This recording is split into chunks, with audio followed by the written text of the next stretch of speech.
चलो, कंजंक्शन उस दिन क्योंकि आपका नेट लैग कर रहा था, वॉइस हमारा लैग कर रहा था, इसीलिए आज मैं कंजंक्शन को फिर से शुरू कर रही हूँ, लेकिन एग्जाम्पल्स डिफरेंट ले ले रही हूँ ताकि आपको समझाने में फिर आप बोरियत फील ना करो।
आज YouTube पे नहीं चल रहा है, ठीक है, इसीलिए आप लोग सारे लोग ऐप में ही देखना, YouTube में खोजने की कोशिश मत करना। आज YouTube में पढ़ाने की पोजीशन में मैं हूं नहीं।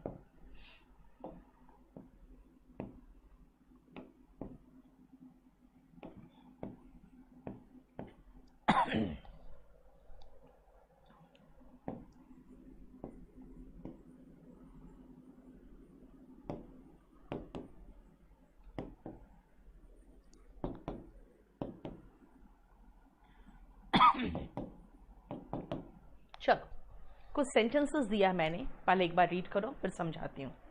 कुछ दिख नहीं रहा, ब्राइटनेस बहुत ज़्यादा है।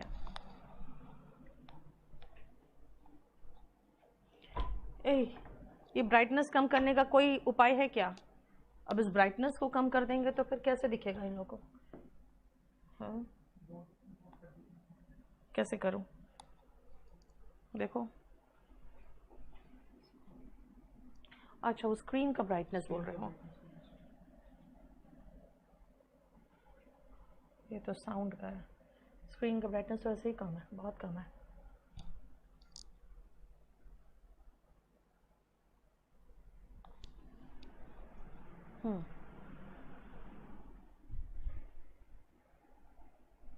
ओके, चलो बढ़ा देती हूँ भाई, ब्रश साइज नहीं दिख रहा है ना। कैसे कलर चेंज करूँ? ब्लैक कर दूँ? तो बोर्ड कलर चेंज करूँगी तो ये तो और नहीं दिखेगा। फिर किस में जाऊँ? सेटिंग? नहीं, इसमें।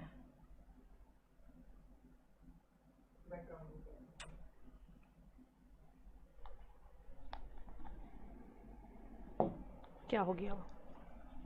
करो।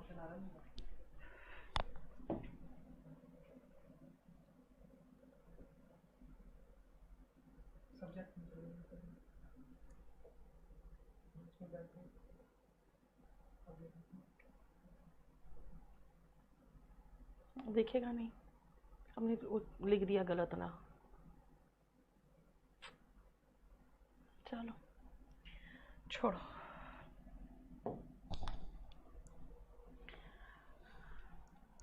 इसके बाद मोटा कर दे रही हूँ मैं। अभी रुक जा, थोड़ा सा समझा दो पहले मैं। He is intelligent dash laborious। ठीक है बेटा, मैं अब नेक्स्ट से मोटा कर दूंगी, रुक जाओ। अगर मैं ये कह रही हूं इंटेलिजेंट, अरे यार मुझे बहुत इरिटेशन हो रहा है आज।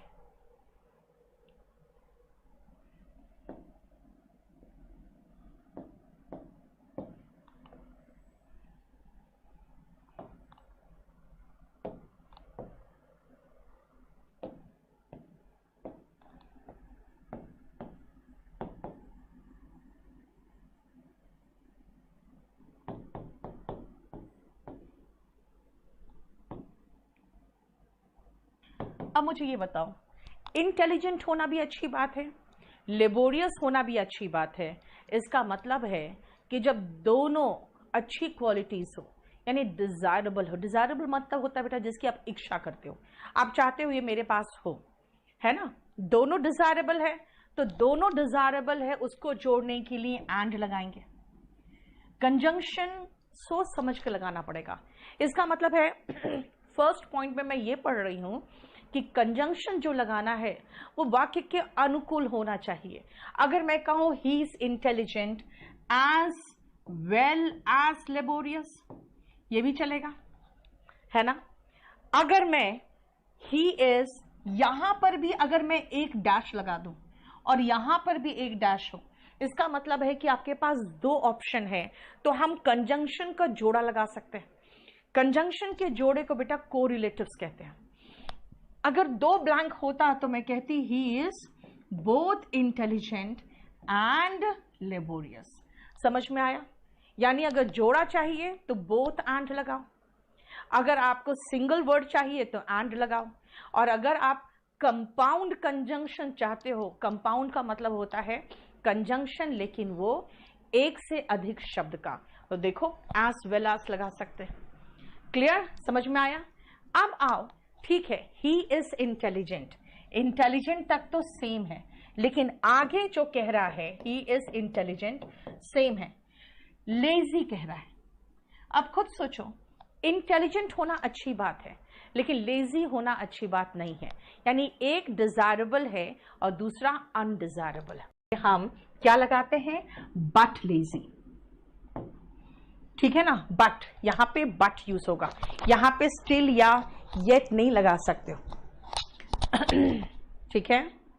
आज भी बेसिक क्लास है अर्पित, क्योंकि आज भी YouTube में था, लेकिन आज मैं YouTube में लेने के पोजीशन में हूं नहीं।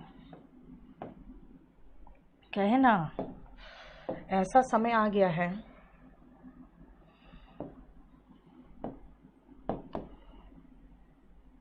कब कौन कहां मर रहा है कुछ पता नहीं चल रहा है।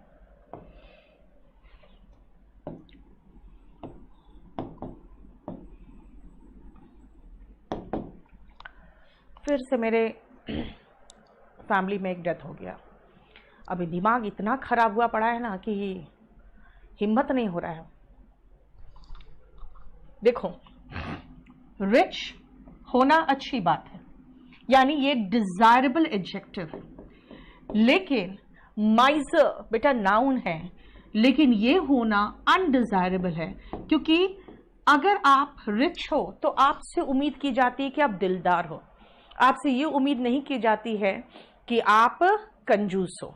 तो यहां पे देखो, रिच और माइजर दोनों अपोजिट हो गया, तो मैं क्या करूं अगर ऐसे कंडीशन में? ध्यान से देखो, he is rich dash he is माइजर। अगर मैं यहां पे लगा दूं ऑल्दो या फिर मैं लगा दूं दो, तो दो और ऑल्दो का जो जोड़ा होता है वो या तो येट होता है, और हो सकता है आपको ये ब्लैंक नहीं दिया जाता है ना, हो सकता है सिर्फ कॉमा दिया जाता। तो although he is rich yet he is माइजर, ठीक है ना। शिवम, आपका चैट आ रहा है मुझे, ठीक है। एज वेल एज का मतलब साथ ही साथ, सौरभ एज वेल एज का मतलब होता है साथ ही साथ। नेक्स्ट आओ, क्वेश्चन कह रहा है 4th number, if I will I see him, I will, sorry, जो मैं पढ़ाना चाह रही हूं है then I will convey your message.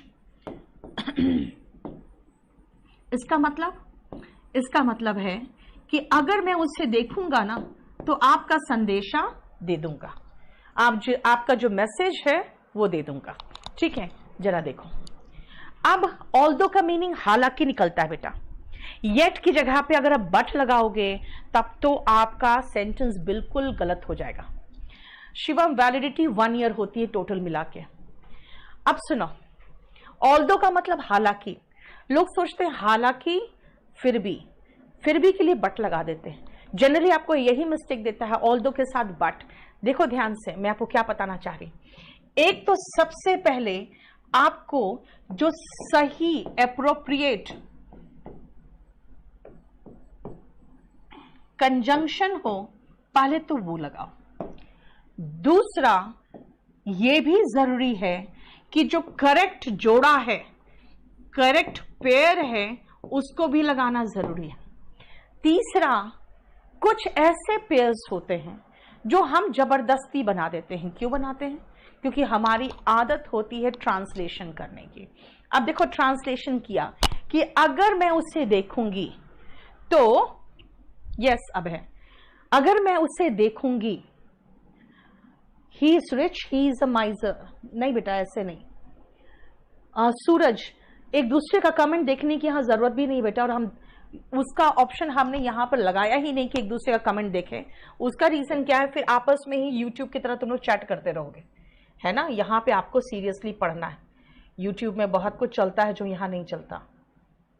चलो ध्यान से देखो, मैंने क्या कहा। अगर मैंने उससे देखा होता, अगर मैं उससे मिलूंगी या देखूंगी तो मैं आपका संदेशा दे दूंगी। ट्रांसलेशन के अकॉर्डिंग चला है क्या? अगर तो। याद रखना, करेक्ट पेयर और यहां तक कि इनकरेक्ट पेयर दोनों आपकी जानकारी में होनी चाहिए। यानी कंजंक्शन में एक तो सही कंजंक्शन, दूसरा करेक्ट पेयर, और तीसरा जो इनकरेक्ट पेयर्स है उसकी भी जानकारी आपको होनी चाहिए कि इनकरेक्ट पेयर नहीं चलेगा।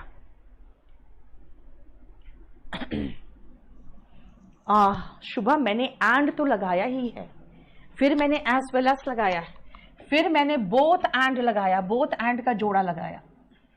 ठीक है, अब आओ फोर्थ में। मैं फोर्थ को फिर से लिख के देख देती हूं आपको यहां पे अलग से। Both India is facing external and internal terrorism। अब इसको ध्यान से देखना कि इंडिया की बात की जा रही है कि एक्सटर्नल और इंटरनल टेररिज्म इंडिया फेस करता है, यानी बाहरी और आंतरिक। कन्वे का मतलब होता है पहुंचाना। ठीक है सूरज, मुझे सबका मैसेज दिख रहा है, प्लीज अब अननेसेसरी मैसेज मत करो। Even though he is rich चलेगा, निधि, दो के साथ आपने इवन लगा दिया, एडवर्ब से उसको और कर दिया, कुछ नहीं है नया चीज। खुद बताओ, यहां इंडिया एक्सटर्नल और इंटरनल दो तरह का टेररिज्म की बात हो रही है। इंडिया के दो तरह की टेररिज्म की बात हो रही है। बोथ इंडिया का मतलब हुआ कि अच्छा, इंडिया और तो पाकिस्तान कुछ और होना चाहिए था। भाई मेरे पास इंडिया और पाकिस्तान का कोई ऑप्शन नहीं है। यहां पे मेरे पास जो ऑप्शन है वो एक्सटर्नल है और इंटरनल है। अब आप खुद सोचो, जब आप एक्सटर्नल टेररिज्म लिखे हो, यानी एंड के बाद इंटरनल आ रहा है, तो एंड का जोड़ा कौन है यहां पे? बोथ है, तो बोथ के बाद एक्सटर्नल आना चाहिए था। India is facing both external and internal terrorism. समझ में आया? क्लियर? बोलो। यहां पे आपने जो पढ़ा था, पहले देखो यहां तक आपने इस पेज पे जो पढ़ा है वो आपने ये पढ़ा कि हमारे पास एक एप्रोप्रिएट कंजंक्शन होना चाहिए। दूसरा पढ़ा कि भाई पेयर सही तो लगाओ, ऑल्दो के साथ बट लगा दोगे, हालांकि फिर भी का, ऑल्दो बट नहीं, ऑल्दो येट होता है। हार्डली का जोड़ा व्हेन होता है, आपको दैन लगा के दे देगा, है ना। तो यानी गलत पेयर बना के दे दिया, वो भी देखना है कि करेक्ट पेयर क्या है। कुछ पेयर्स ऐसे होते हैं जो ट्रांसलेशन के चक्कर में हम गलत करते हैं, यानी जो इनकरेक्ट पेयर है वो भी आपको ध्यान रखना है कि पेयर्स जो इनकरेक्ट है, कहीं हम ट्रांसलेशन के चक्कर में वो इनकरेक्ट पेयर्स तो नहीं लगा दे रहे हैं। ठीक है, बोलो कोई प्रॉब्लम? ठीक है, नेक्स्ट आओ फोर्थ में, both India is facing external और इंटरनल टेररिज्म गलत है। अगर टेररिज्म के साथ इंटरनल है यानी एंड अगर टेररिज्म की बात कर रहे हैं तो बेटा यहां पर दो तरह के टेररिज्म की बात हो रही है, तो जिस दो जोड़े की बात हो रही है ठीक उसके सामने आएगा ना, इसीलिए बोथ एक्सटर्नल के पहले और एंड इंटरनल के पहले। मतलब ये है कि हमें कई बार मिसप्लेस्ड कंजंक्शन दिया जाएगा, ठीक है ना। और एक और क्वेश्चन मैंने डाला था, the coffee is too hot to drink it. अब आप खुद सोचो, यहां पे हमने कंजंक्शन टू टू का जोड़ा लगाया, कंजंक्शन टू टू का हमने जोड़ा लगाया, लेकिन खुद देखो the coffee is too hot to drink, फिर इट नहीं लगाना। रीजन, भाई कॉफी की बात हो रही है यानी नाउन आ चुका। मैंने कहा था नाउन को प्रोनाउन रिप्लेस करता है, मैंने ये थोड़ी कहा था नाउन के साथ प्रोनाउन आता है। भाई मैंने कहा था जैसे मैं अगर कंपनी की सीईओ हूं तो मैं कहीं जाऊंगी एक बार जाऊंगी, बार बार मैं जाऊंगी तो मेरी इज्जत नहीं बनेगी, तो मैं क्या करूंगी, मैं एक बार जाऊंगी सारा मामला निपटा के मैं वापस आ जाऊंगी और फिर अगले बार से मेरा पीआरओ जाएगा। तो प्रोनाउन भी तो वही करता है, वो नाउन का पीआरओ है ना, वो क्या करता है, नाउन को रिप्लेस करता है। भाई ये साथ में नहीं जाएगा, अगली बार जाएगा, इसीलिए ये नाउन के साथ प्रोनाउन, इसी को तो हम कहते हैं सुपरफ्लुअस। सुपरफ्लुअस का मतलब है more than what is required, जितना जरूरी उससे ज्यादा का इस्तेमाल। शिवम बेटा ये सब बातें हैं ना, आप मेल करा करो। टू का मीनिंग बेटा, टू का मीनिंग पूछोगे, इतना की,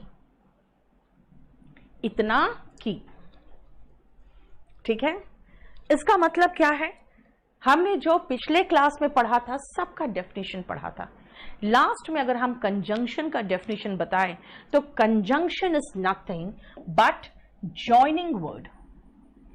conjunction is nothing but joining word, ये जॉइन करता है। अब ये क्या जॉइन करता है, भाई कुछ भी जॉइन कर सकता है, anything, like two nouns Ram and Shyam, two pronouns he and she, ठीक है ना। अगर two verbs I teach and enjoy, दो वर्ब को एंड जोड़ा, वर्ब को भी जोड़ सकता है। चलो दो प्रेपोजिशन ओवर एंड एवर्ब चलेगा, ठीक है। नाउन प्रोनाउन एडजेक्टिव आ जाओ, he is honest and sincere, honest और सिंसियर दो विशेषता बताने वाले शब्द है, उसको भी एंड जोड़ा। Noun pronoun adjective adverb, he works honestly and sincerely, देखो एडवर्ब को भी जोड़ा, प्रेपोजिशन को भी जोड़ा। भाई आर्टिकल को ऐसे नहीं जोड़ता क्योंकि आर्टिकल तो नाउन के साथ आता है ना। तो मैंने क्या किया, noun pronoun adjective adverb preposition, है ना, सबको ये जोड़ सकता है। इनफैक्ट ये टू सेंटेंसेस जो आते हैं उनको भी जोड़ता है। बताओ कोई प्रॉब्लम?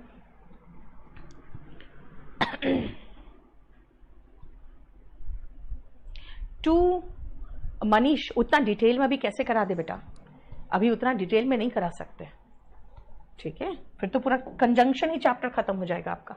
मैं आपको एक बेसिक कॉन्सेप्ट समझा रही हूँ, उसमें भी मैं आपको बहुत ज़्यादा एग्जाम्पल दे रही हूँ, क्योंकि आपको खुद देखोगे ना अगर इसमें, तो इसमें कंजंक्शन का हार्डली कंजंक्शन 2 पेज में, और थोड़ा सा मैं खत्म कर दिया है मैंने, कंजंक्शन हमको बताने की ज़्यादा ज़रूरत नहीं थी। कहाँ है देखो, कंजंक्शन कुछ नहीं दिखा है, सिर्फ ज्वाइनिंग वर्ड है और कंजंक्शन बस खत्म कर दिया। दो सेंटेंसेस रिच एंड हैप्पी है तो एंड लगाया, और इंटेलिजेंट एंड लेजी है तो बट लगाया।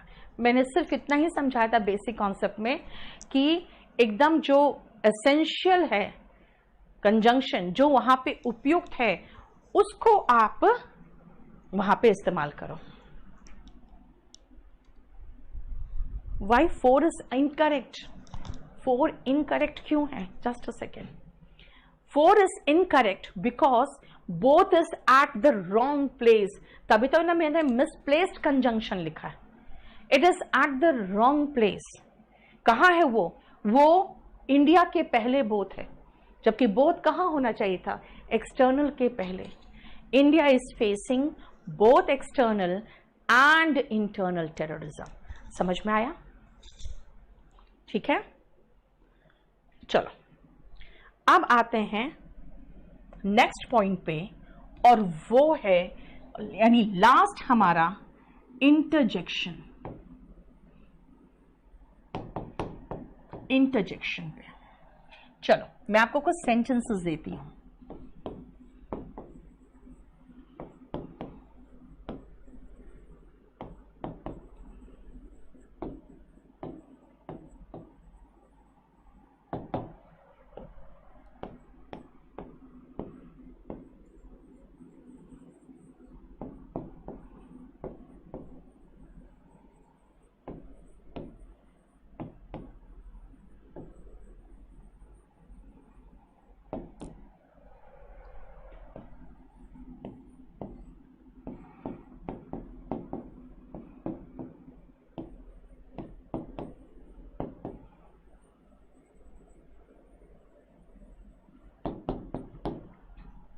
देखो ये 3 सेंटेंसेस।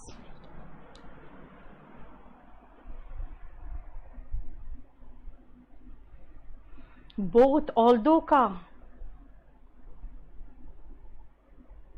पीयूष आप इतना अलग अलग मैसेज लिखोगे ना बेटा 2-2 वर्ड में, तो आपका नेक्स्ट मैसेज जब तक आएगा तब तक पहला छिप जाता है। जो पूछना है एक ही कमेंट में पूछो, ठीक है? सुनो, इंटरजेक्शन क्या होता है? वर्ड दैट एक्सप्रेसेस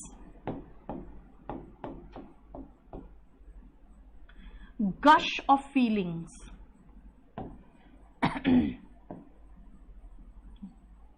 यानी जो फीलिंग्स को एक्सप्रेस करता है, जो फीलिंग्स को एक्सप्रेस करता है, गश के साथ जो फीलिंग्स निकल रहा है। Hurray, we have won the match. Alas, मेरी सारी जितनी भी बचत थी सब खत्म। Alas, I lost my savings. Wow, such a beautiful flower. Fie, घिन आ रही है। अगर आपको कोई चीज स्मेल कर रहा है तो क्या कहोगे? इट इज स्टिंकिंग फाई, है ना? मतलब जैसे लग रहा है घृणा हो रही है, आपको उल्टी हो जाएगा। हिंदी में हमें ये सारे वर्ड्स पता होते हैं, ओ, छी, वाह, है ना? लेकिन इंग्लिश में क्यों नहीं पता होते हैं? क्योंकि बेटा जो आपकी गश ऑफ फीलिंग्स होती है ना, कहते हैं आपको सपना और आपके जो गश ऑफ फीलिंग्स है हमेशा आपके मदर टंग में ही निकलता है। मदर टंग का मतलब होता है कि जो आप जिस भाषा को आप दिल से बोलते हो, या जब आप बहुत भावुक होते हो तो उसी भाषा में अपने आप को एक्सप्रेस करते हो, है ना? तो इसीलिए कहते हैं सपना अगर देखते हैं तो वो नेचुरल फेनोमेनन होता है, तो वो हमेशा आपको आपके मदर टंग में आता है। तो इसीलिए आपको अपने मदर टंग में एक्सक्लेमेटरी वर्ड्स जो होते हैं वो याद रहता है। इसीलिए याद रखना ये एक्सक्लेमेटरी वर्ड है और ये एक्सक्लेमेटरी मार्क है। ये सारे जो वर्ड्स होते हैं ये हमारे गश ऑफ फीलिंग्स, हमारे भावनाओं को उभारता है। सो इंटरजेक्शन के साथ ही साथ हमारे जितने पार्ट्स ऑफ स्पीच का बेसिक कॉन्सेप्ट था वो पूरा खत्म हो गया। ठीक है, अब आपका कोई क्वेश्चन हो तो मुझे बताओ, लेकिन मैं आपको एक चीज छोटा सा सजेस्ट करूंगी, अगर आप कर सको तो आप इसके बाद है ना हाल फिलहाल के मतलब 2 साल के जो CDS के पेपर्स होते हैं वो पेपर्स को उठा लेना। उसमें पार्ट्स ऑफ स्पीच से क्वेश्चन आते हैं, और पार्ट्स ऑफ स्पीच भी आप थोड़ा सा ड्रिलिंग होगा तो नहीं हो पाएगा, अदरवाइज 10 में से 8 तो हो जाएंगे।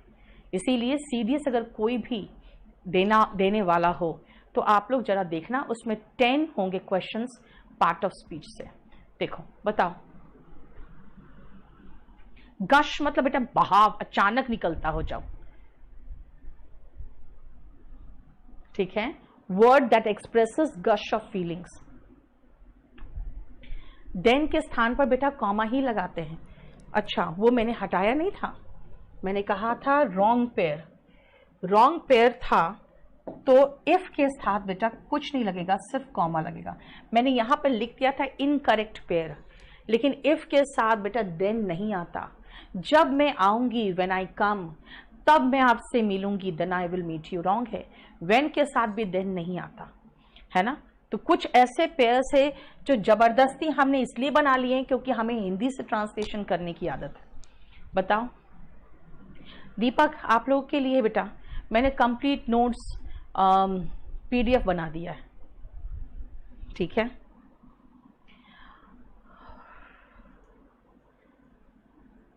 आर्टिकल इंट्रोड्यूस्ड और विजुअलाइज्ड मतलब शिवम प्लीज रुको, अभी एकदम एक ही बात लिखना चालू कर देते हो यार। ईमेल और व्हाट्सएप दोनों कर दिए, सॉल्यूशन नहीं मिला है। सबसे पहले है कि क्वालिटी हम नहीं चेंज करते यहां से। तुम अगर यही लिखते रहोगे तो मैं क्या कर लूंगी? मैं अभी खड़ी होके यहां से क्वालिटी कैसे चेंज कर दूं? पहले ये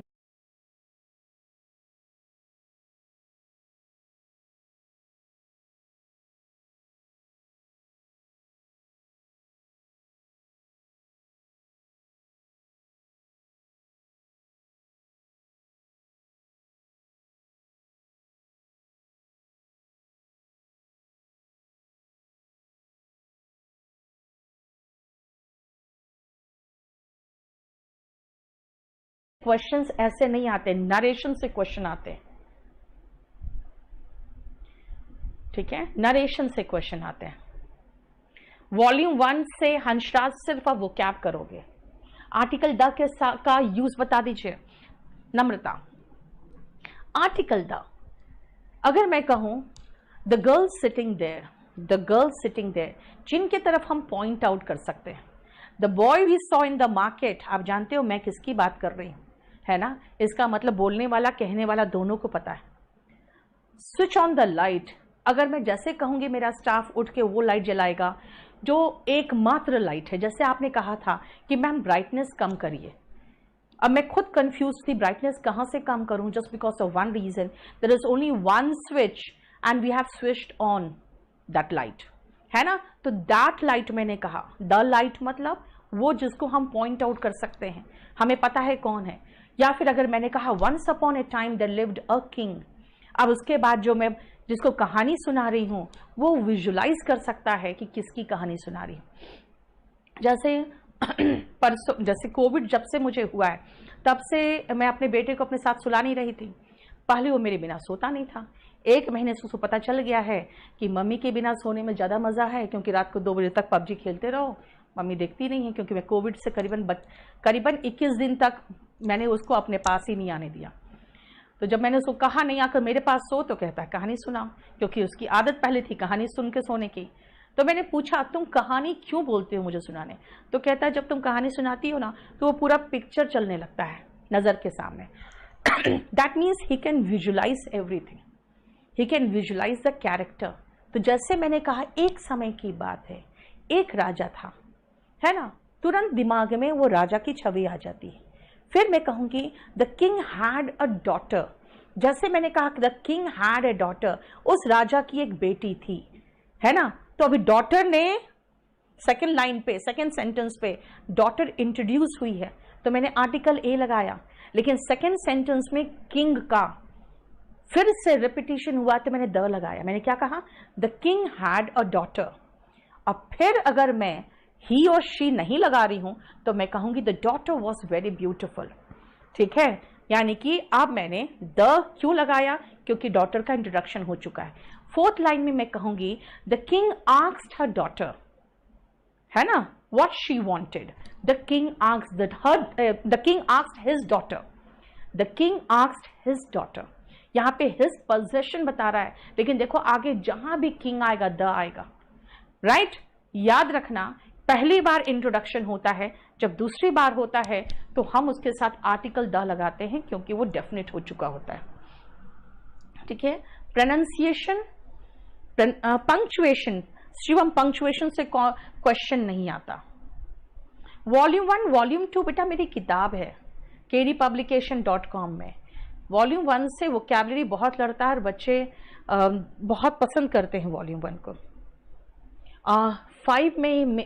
5 वाले में रादर क्यों नहीं यूज कर सकते? आप लगा लो रादर, इससे क्या होगा? धर्मेंद्र सबका कमेंट आ रहा बेटा।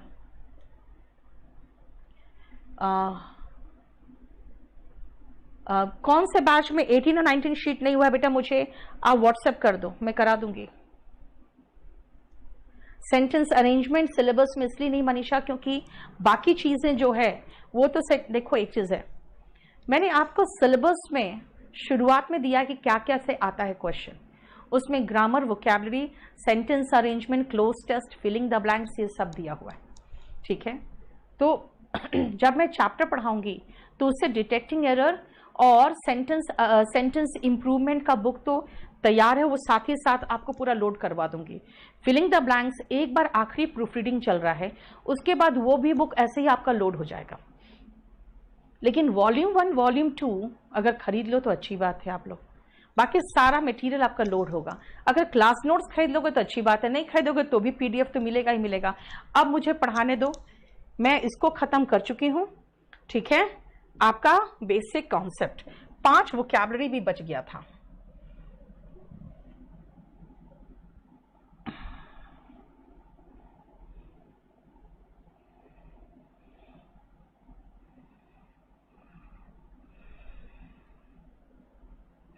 आज बेसिक कॉन्सेप्ट का लास्ट क्लास था।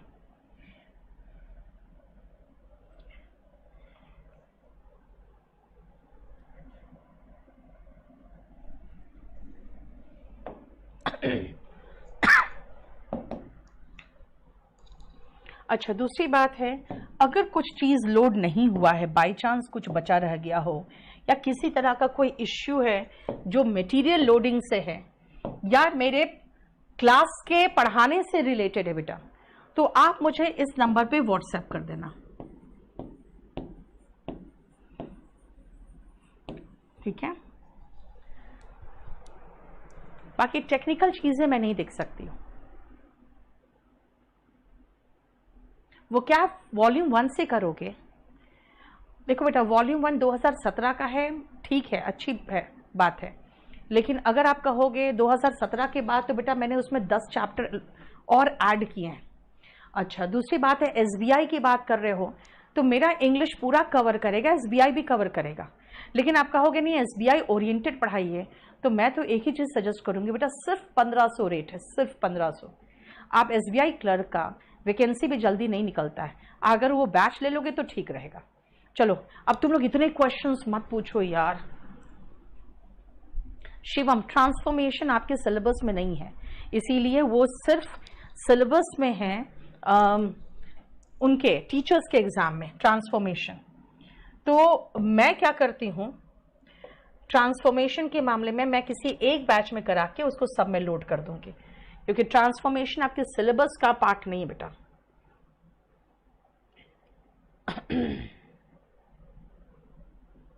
चलो,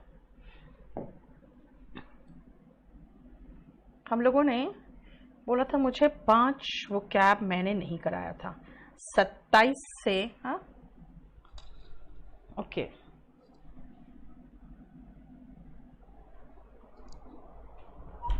कौन से वर्ड रह गए थे जो मैंने नहीं कराया था इस शीट में? 27 से 31 तक क्या? अच्छा, चलो अब आओ,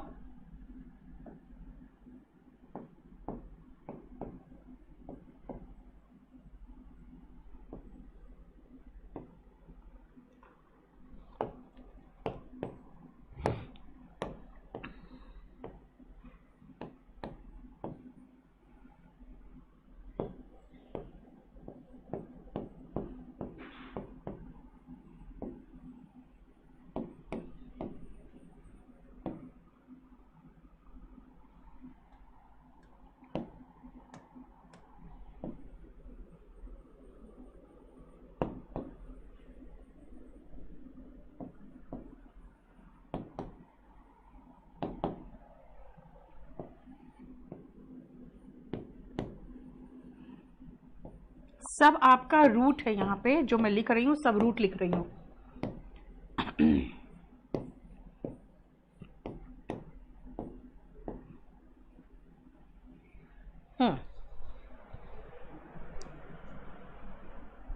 बेटा ये क्लास YouTube पे नहीं हो रही बेटा, क्योंकि आज मैं नहीं पढ़ा सकती YouTube में ठीक से। वर्ब रजनीश नेक्स्ट क्लास ही स्टार्ट होगा, क्योंकि वर्ब जब शुरू होगा तो फिर आपका क्लास प्रॉपरली 1.5 घंटे का हो जाएगा। चलो आओ नेक्स्ट, नेफ्रोलॉजी। बेटा नेफ्रॉन अगर आप पढ़ोगे साइंस में तो पढ़ोगे यूनिट ऑफ, आपका जो यूनिट किडनी का है उसको नेफ्रॉन कहते हैं। यानी नेफ्रॉन जिस सेल से बना होता है, किडनी जिस सेल से बना होता है उसको नेफ्रॉन कहते हैं, ठीक है ना। तो नेफ्रोलॉजी क्या होगा? Study of kidney. जितने लोगों को डायलिसिस वगैरह होता है, किडनी फेलियर होता है, उसमें बेटा प्रॉपर जो होते हैं स्पेशलिस्ट, जो नेफ्रोलॉजिस्ट होते हैं, वही काम कर सकते हैं। अच्छा, अगर आप जाओगे किसी चश्मा बनाने की दुकान में, तो वो क्या करेगा ना, वहाँ पे एक ऑप्टिशियन होंगे। वो ऑप्टिशियन आपका आँख का देखेगा कि हाँ आप पढ़ पा रहे हो ठीक से कि नहीं, ये सब देख के वो क्या करेगा, वो आपको सिर्फ चश्मा का आपका नंबर बता देगा और चश्मा बना के दे देगा। बेटा वो ऑप्टिशियंस जो होते हैं सिर्फ आपके आँख का पावर चेक करके आपको चश्मा दे सकता है। जो ऑप्थेल्मोलॉजिस्ट होते हैं, लॉजिस्ट का मतलब होता है विशेषज्ञ, अगर लॉजिस्ट होता तो विशेषज्ञ होता। इसीलिए लॉजी मतलब स्टडी, पूरी तरह से गहन अध्ययन करना होता है आंखों का, जिसके बाद आप आंखों के डॉक्टर के साथ सर्जन भी बन सकते हो, है ना। आंखों के इलाज, ऑपरेशन सब कर सकते हो, तब आप ऑप्थेल्मोलॉजिस्ट कहोगे, ठीक है। और ऑप्थेल्मोलॉजिस्ट बन जाओगे और आपका जो फील्ड ऑफ स्टडी है ऑप्थेल्मोलॉजी होगा। अगर आप साइंस के स्टूडेंट हो तो पैथोजन जो होते हैं ना, वो डिजीज कैरिंग यूनिट टाइप का मानते हैं कि यार पैथोजन मतलब वो डिजीज, वहां पर बीमारी है, ठीक है। तो पैथोलॉजिस्ट क्या पढ़ते हैं? बस यही तो पढ़ते हैं कि जो रोग से संबंधित विज्ञान है उसको पैथोलॉजी कहते हैं, and one who studies diseases वो पैथोलॉजिस्ट होते हैं। राइनोलॉजी, देखो राइनो आप एक और जगह देखोगे, राइनोसिरस में देखोगे, राइनोसिरस के नाक में ही सिंग होता है, जानते हो, है ना। तो राइनोलॉजिस्ट जो होते हैं वो नाक का पढ़ाई करते हैं। Rhino is the root of nose, तो ये नासिका की पढ़ाई जो करते हैं वो राइनोलॉजिस्ट पढ़ते हैं, राइट। और जाइमोलॉजी एंजाइम से बना है, एंजाइम से ही तो बहुत सारी चीजें हमारे बॉडी के फंक्शंस होते हैं। अगर उसी में इम्बैलेंस हो जाए तब तो हमारा सारा बॉडी का फंक्शंस ही गड़बड़ हो जाएगा। सो एंजाइम्स का इंपॉर्टेंस, उसका यूज कहाँ पे, वो किस चीज का ऐसा इफेक्ट डालता है, ये सब पढ़ने वाले जाइमोलॉजी होते हैं। एन हटा दिया बस, ठीक है। लॉजी का मतलब स्टडी होता है, स्पैरो, एंड लॉजिस्ट का मतलब पढ़ने वाला होता है। श्रवण, इंटरजेक्शन हम डिटेल में इसमें नहीं कराते बेटा। आप जब नरेशन करोगे तो कौन कौन से इंटरजेक्शन वाले वर्ड, कौन कौन सी भावना व्यक्त करता है, जैसे अगर मैं लिखाऊंगी he said alas I am undone, तो कहेंगे he exclaimed with sorrow that he was undone, ऐसे होता है। बताओ नेक्स्ट। फिजियोलॉजी, फिजियोलॉजी होता है बेटा स्टडी रिलेटेड टू फीट, मैंने पिछले क्लास में कराया था आपको। पोडियाट्रिस्ट जो होते हैं, पोडियाट्री स्टडी होता है, पोडियाट्रिस्ट स्टडी करने वाले होते हैं। विनय जब आएगा तो बाजार में आ जाएगा, अभी नहीं आया। अभी वॉल्यूम 1 में अपडेट कहाँ से करूं यार, स्पोकन का बुक अटका हुआ है मेरा, छापने वाला कोई नहीं मिल रहा है, सब लोग लॉकडाउन में घर बैठे हुए हैं। धर्मेंद्र, यूट्यूब में ये बैच का सबसे ज्यादा डेमो चला है, ठीक है। पीडीएफ में रूट भी लिख कर दे दीजिए। चलो अभी तो इतना जो लिखा है उसको सेव मार देती हूं मैं, बाकी ये शीट हमारा कंप्लीट हो गया है, ठीक है। अच्छा जो बैच नंबर 8 है, बैच नंबर 8 ऑलरेडी खत्म हो चुका। बैच नंबर 8 आप लोगों का सब कुछ खत्म हो गया है। जो 20 नंबर शीट था वो इस बैच के साथ खत्म हो गया आपका, और आपको मैं अलग से वोकैबुलरी को अलग करके उसमें लोड भी करवा दे रही हूँ। तो बैच 8 बहुत अच्छे से सक्सेसफुली कंप्लीट हो गया है। आपको सिर्फ एक चीज करना है, बैच नंबर 8 को मैं बता दूं, सेंटेंस अरेंजमेंट। अभी मैं अच्छा बैच 8 को तो ये वोकैबुलरी काट के उसको डाल दे रहे हो, डाल दे रहे हो। अब बैच 16 को छोड़कर बाकी सब मेरे साथ याद रखना। आप लोग सेंटेंस अरेंजमेंट रात में कर रहे हो, अब उसके बाद क्लोज टेस्ट भी अलग से कराएंगे आपको।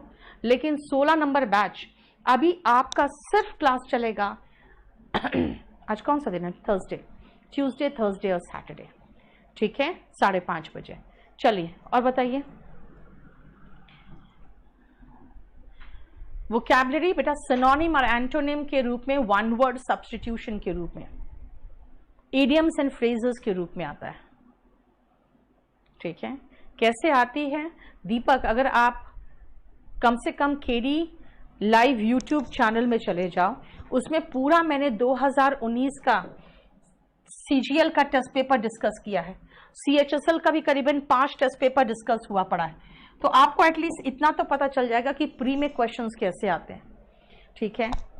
क्योंकि मैं अभी जैसे रात को करवा रही हूँ सेंटेंस अरेंजमेंट सारे बैचेस को एक साथ लेके, तो मैं जो लेके आती हूँ बहुत डिफिकल्ट लेवल का होता है, और उसी के साथ जब मैं सीजीएल कराती हूँ तो सब लोग दनादन एक एक सेकंड में आंसर देते हैं, ठीक है। सौरभ, डाउट हो तो कहाँ से क्लियर करें? सुनो, एक तो आप सामने लिख के क्लियर करते हो, एक हमारा ग्रुप है केडी लाइव डाउट ग्रुप, वो फेसबुक में, ठीक है। इसमें जब आप डालते हो कोई भी अपना, तो वो हम दिन में 2-3 बार मैं ही सिर्फ उसको अप्रूव करती हूँ और कोई नहीं। तो आपका पोस्ट और आपका रिक्वेस्ट दोनों, मतलब उसमें मेंबर बनने का रिक्वेस्ट दोनों मैं ही अप्रूव करूंगी, ठीक है।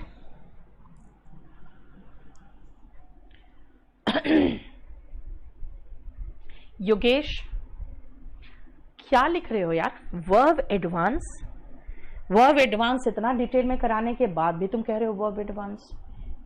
हाँ, किस बैच के हो योगेश? पहले अपना बैच लिखो। वॉल्यूम 1 से तुम अभी शुरुआत तो करो शुभम।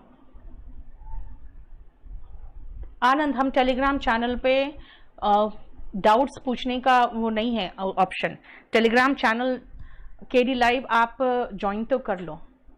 स्वरूप सबका दिख रहा है। दिव्या, वो कैप की बुक आएगी लेकिन अभी कुछ पता नहीं। योगेश, बैच 8 तो कनेक्टेड है यार, इसमें बैच 8 तो कनेक्टेड है बेटा। बैच 8 का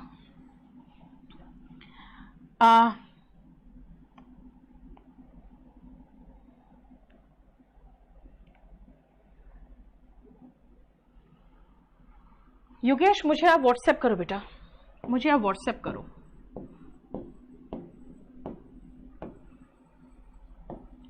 मुझे इस पे व्हाट्सएप करो, ठीक है। स्पोकन बेटा 18 तारीख से शुरू हो रहा है। वो क्या आप खाली वॉल्यूम 1 से करिए।